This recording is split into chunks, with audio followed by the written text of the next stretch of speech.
میں کیوں ہوں مایوس؟ میرے پاس تو وہ خدا ہے جس کے اشارے پہ پہاڑ پگھل سکتا ہے اور موم پتھر بن سکتا ہے۔ کچھ باتیں انسان کے بس میں نہیں ہوتیں، کچھ باتوں کو اللہ کے سپرد کرنا پڑتا ہے۔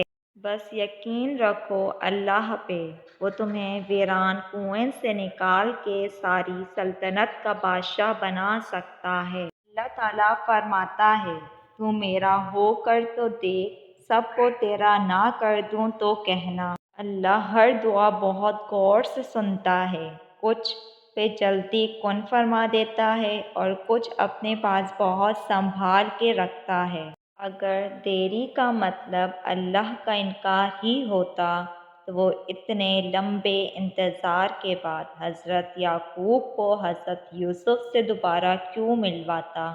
کیا یہ کافی نہیں کہ اللہ خود کہتا ہے، ڈرو مت، میں تمہارے ساتھ ہوں، سب کچھ سن رہا ہوں اور دیکھ رہا ہوں۔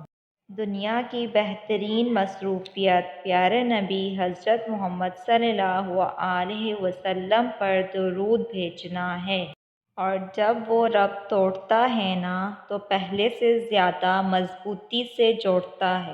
اللہ تعالیٰ اپنے بندے کی تڑپ کبھی ضائع نہیں ہونے دیتا۔ ہر چیز نصیب سے نہیں ملتی، کچھ چیزیں دعاؤں سے ملتی ہیں۔